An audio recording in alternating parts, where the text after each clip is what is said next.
On the outskirts of a small Indian town called Kaushambi, hidden beyond fields and fading roads, lay a forgotten settlement, Rasulpur.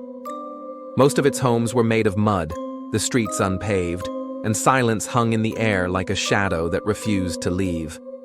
But among the crumbling houses stood one that no one dared walk past after dark, the house of Shiv Prasad. Shiv Prasad was an old man. His wife had died years ago. His son worked in the city and rarely visited. He lived alone, or at least that's what people said. But everyone knew he was never really alone. "That man knows something," they whispered. "Something no one should know." One summer evening, a woman named Rekha, the wife of a local man named Vinay, began to suffer from strange seizures. No doctor could explain them. Even the village exorcist was baffled. She wouldn't speak, but her eyes looked like they belonged to someone else, like something else was watching from inside. And then, Shiv Prasad showed up at their doorstep, uninvited, silent.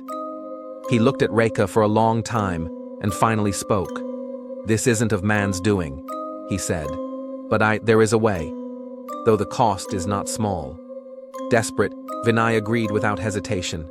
Shiv Prasad simply said, "Bring her to the well in the fields, alone, at exactly 2:33 a.m. tonight."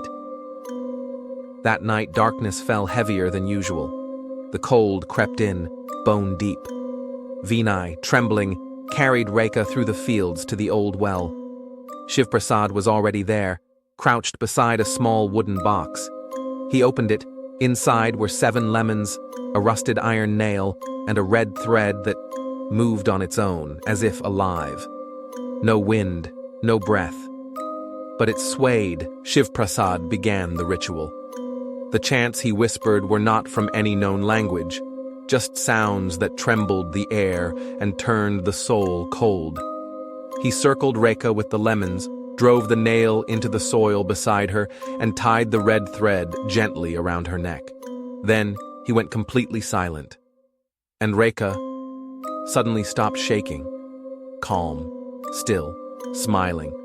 But it wasn't her smile. Shiv Prasad whispered, "She's not empty anymore. She's not yours anymore." Days passed, but the nights grew heavier. Rekha had changed. She spoke sweetly, like honey, but her eyes were hollow. At night, she would wander into the fields, only to return before sunrise.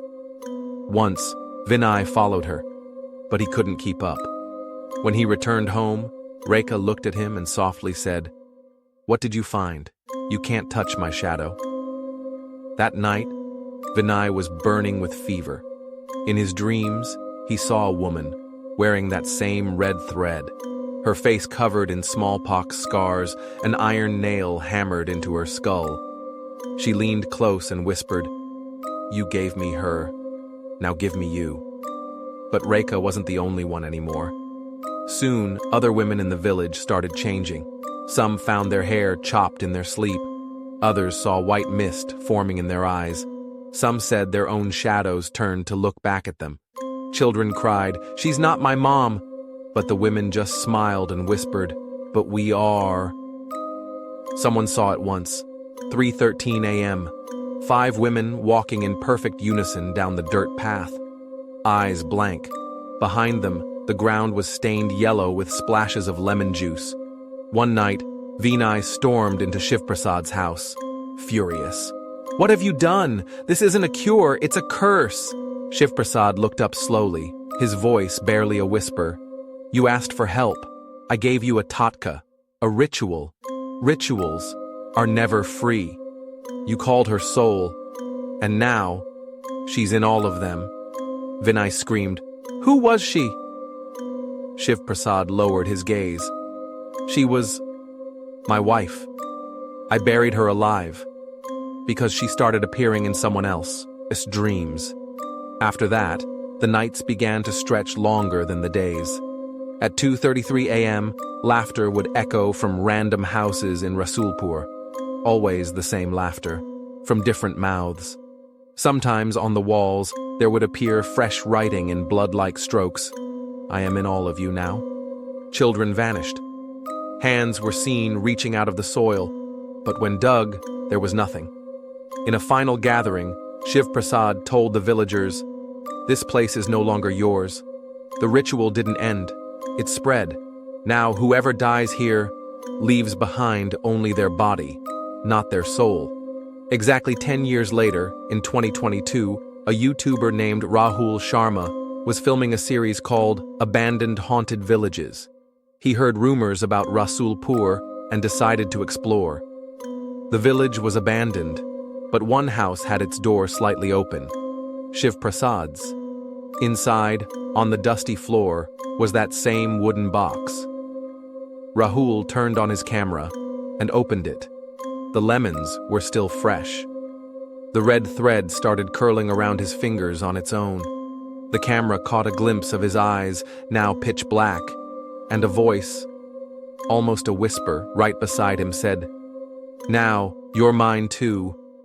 Maybe you've seen a lemon tossed at a crossroads. Maybe you've passed a strange, red-threaded bundle lying in a corner. You thought it wasn't for you. But what if it was? So next time you hear something at exactly 2:33 a.m., don't turn around, because rituals don't start when they're performed. They start when you ignore them.